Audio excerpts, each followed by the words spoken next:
What's up everyone, this is Frank, Frankly Collecting, and in today's video I'm going to be addressing a lot of the drama that has been going on around Cryptid TCG's YouTube videos regarding some of the Discord drama and MetaZoo relations with local game stores. I'm also going to be addressing just MetaZoo negativity in general. I also have a message for KFC Charizard, or Kentucky Fried Charizard. And I got something I want to say about him and his most recent YouTube videos. Now, before we get started, I just want to say that, I don't mean any ill will toward Cryptid TCG or any other YouTubers that I might reference or allude to in this video. At the end of the day, we are all human beings and we deserve each other's respect and love. We all deserve the dignity of being listened to and allowing our perspectives and voices to be heard. And it's also just, honestly, I'm just kind of doing this as a side hobby, right? So it's just kind of fun to engage in this drama. And I'm not attacking Cryptid TCG or anything like that. I just wanted to kind of give my perspective as a very small time collector and sometimes a speculator in the hobby, and sort of how I am hearing and understanding his criticisms and what is going on with all this MetaZoo negativity. First of all, I want to say, Cryptid TCG, I absolutely, totally respect you. As an entrepreneur and a local game store owner, I know it takes a tremendous amount of risk and talent and ability to open a store and to run it on a daily basis, and that's something that I would never even never dream of doing. So I totally respect your perspective and things that you're bringing in. I just wanted to address some of my concerns and criticisms about some of those arguments, give a little bit of a counter argument about where I sort of stand around all of this drama in the MetaZoo game space. At the end of the day, I'm actually a little bit convinced that there's a little bit of satire going around, and there's just a little bit of fun happening in this drama. It almost kind of reminds me of something like Judge Judy or Maury or something. Like there's some truth there. Maybe the cases are real, but it's also very highly produced. And everyone's kind of having fun with it. The audience is, sitting down and eating lunch, having their comfort food while they're watching it, and really just kind of enjoying it, no matter how they feel about it. So I think there's a little bit of that here. We need some fun drama every now and then in the TCG space for sure. So Cryptid TCG is a primarily MetaZoo YouTuber. He also owns a game store and has recently had sort of a falling out with MetaZoo and is no longer carrying MetaZoo products. And in his most recent videos, he's been talking a lot about sort of some drama that has happened in the MetaZoo Discord and certain people being banned for different reasons, and also how there have been some falling outs between MetaZoo games and some local game stores, including his own. Now again, I totally respect Cryptid TCG's perspective here. He is a local game store owner and he has a certain take on it that I just can't access because I have not taken that amount of risk, had that kind of relationship with MetaZoo, with carrying that kind of product. I'm just, a normal collector and sometimes speculator who mostly just buys off of eBay and TCG Player and sometimes some, mainstream game stores. Now, one thing I definitely have to give Cryptid TCG credit for is he definitely comes across as very authentic and having a lot of passion in his videos. You can tell that he has had a lot of passion and investment with MetaZoo, and that he, at the very least, authentically feels that he has been wronged, no matter what might have really happened. So definitely props to you for being an entrepreneur, for having that business spirit. Now, maybe there are some others out there who really don't have that business perspective side of things. I just wanted to share my thoughts and a little bit of criticism as just being a collector and sometimes speculator, as sort of a observer of all of this drama and watching all of these videos and trying to assemble what really happened. And some of my issues around the Cryptid TCG videos is really a lot of lack of context and apparent hearsay.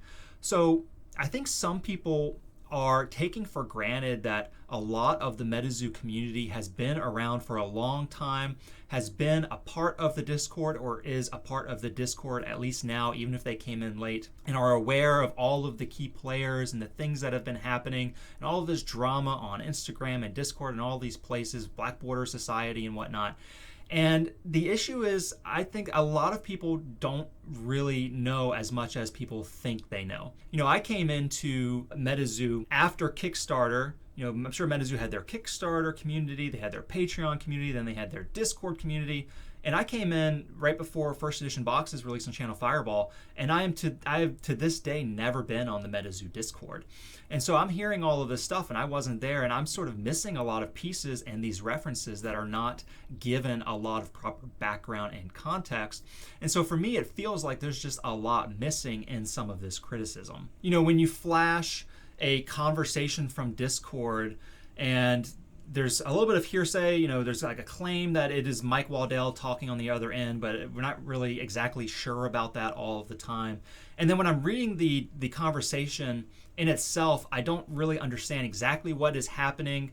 And there's a claim that some of the messages have been deleted, and that makes it even more nonsensical. And then Cryptid TCG kind of is giving some context and explaining what was going on, but a lot of that is hearsay, and then there's not this sort of extra step to provide additional screenshots, additional messages or emails or whatever. A lot of the rest of the evidence that is trying to explain what's going on in the conversation is kind of amounting to hearsay. And I think, you know, if you're going to put a screenshot up of, you know, a segment of a conversation, can we see, you know, more of that? Or are there other pieces of evidence that you have that you are open to providing that can substantiate your argument? Because I'm not really seeing that. In a lot of videos, I'm kind of seeing like a very small snippet of conversation. Again, I read it on my own. I don't understand what's going on. I understand some things are redacted or taken out of context, or messages have been deleted. And then the sort of explanation of what the meaning of that snippet you're giving us, that explanation then has like no real sort of grounding.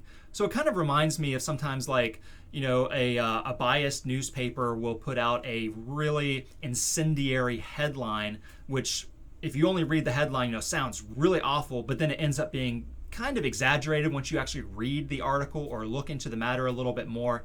And you're like, yeah, the headline's not technically false, but taken on its own can be definitely stretched with the imagination to be more than what it really is, right? And so I kind of feel that way, like we get a little snippet of something and then there's just all of this extra sort of ungrounded elaboration. And not to say that none of these things happened, it's just that you have to understand that and I think probably a lot of other new people who have come into MetaZoo since the earliest days didn't know a lot of these people, don't know these distributors and different individuals by name, and didn't know about all this drama. And so I feel like a lot of it is kind of being taken for granted, whereas I'm looking at it and I'm like, well, I don't really understand exactly what happened here and whether or not these claims are actually substantiated from this one particular video and the evidence that you are giving us. So my main issue here is that it's really coming very hard at MetaZoo, and we're really not,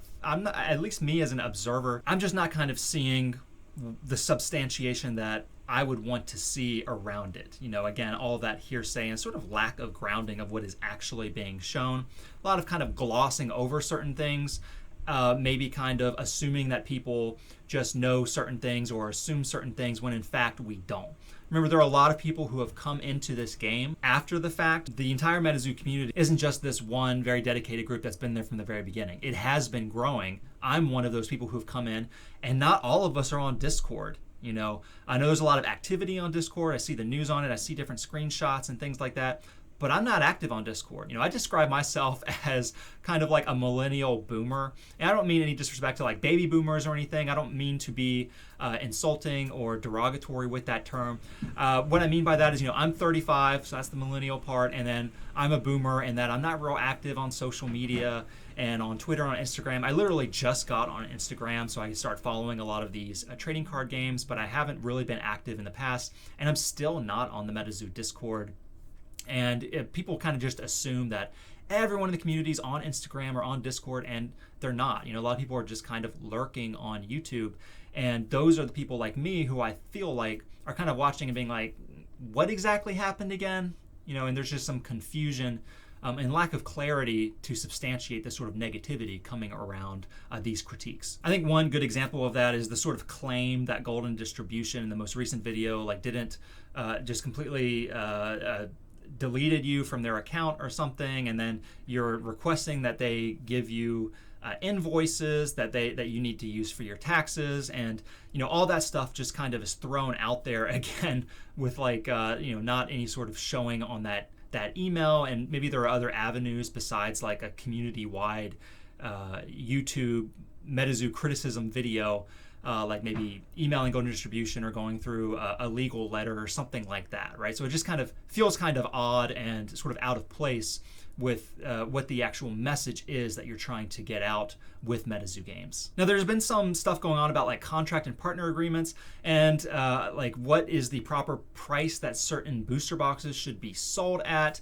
And the most recent video, Cryptid TCG, sort of criticized that Argos Anonymous was getting really good deals on booster boxes and then having to sell them at MSRP to make a big profit, and that maybe other local game stores were not getting this same business agreement, that it wasn't fair. Again, this is a lot of more stuff that is being kind of thrown out there on top of an unrelated Discord screenshot. And maybe that, is true. I haven't seen the business or agreements or whatever, that's something that, again, for that level of sort of attack and criticism, I think really requires digging down and substantiating these attacks with some more grounded evidence for how big these sort of claims are. Now, again, I'm not on the business side, so I don't understand all of the partner relationships and what is allowed and not allowed regarding the product. But my assumption, just kind of coming in again as a naive person who's not understanding of the business level of things, is that MetaZoo Games as a business would be able to set their pricing and determine via agreements that are agreed to by both parties what that product should be agreed to. So if you had an agreement with MetaZoo Games that you can't go below a certain pricing, and then you do, and then you can't just kind of complain while other people are doing that,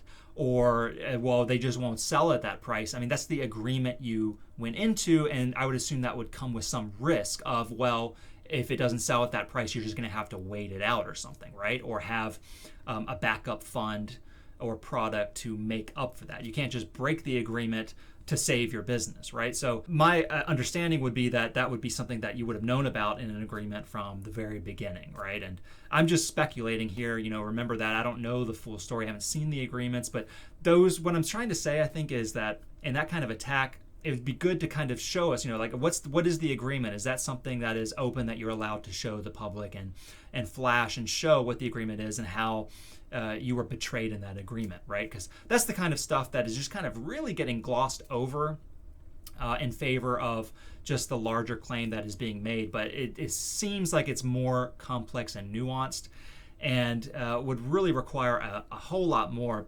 before I, as a viewer, am going to just completely go against one party or the other. I mean, it sounds like it's really getting into the weeds and almost more like of a legal kind of thing. So I don't know, maybe Argos Anon has an agreement that he is allowed to buy those booster boxes at whatever price and then has to sell them at another price. Maybe that's the agreement he made, and maybe he's holding true to that. And I don't know, maybe different people have different agreements, and you don't have to enter into an agreement that you think is unfair, right? So there's just a lot of details there that, again, are still missing in my view. There was this card stock comparison at the end of the most recent video by Cryptid TCG. He ripped a Magic card and a Pokemon card and a MetaZoo card.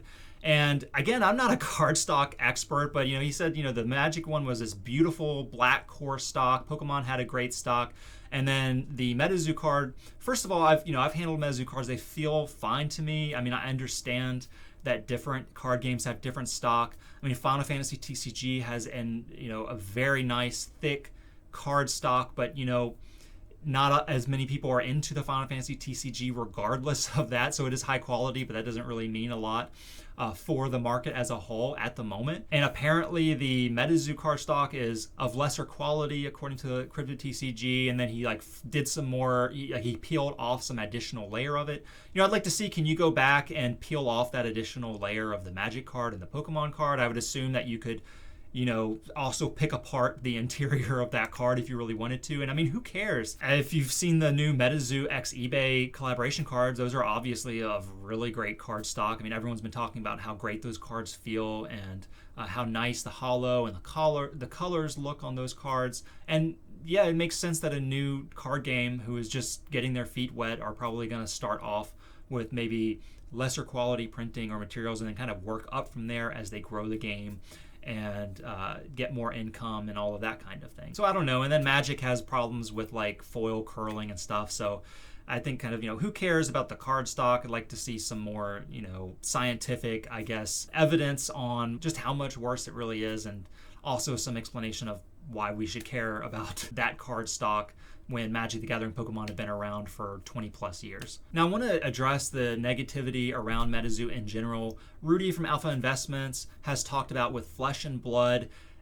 He felt like negative news, negative press is better than no press at all. And what you really want is people to organically show up in YouTube and just be talking about your game, whether or not it is a positive thing that they're talking about or they're giving some kind of negative criticism.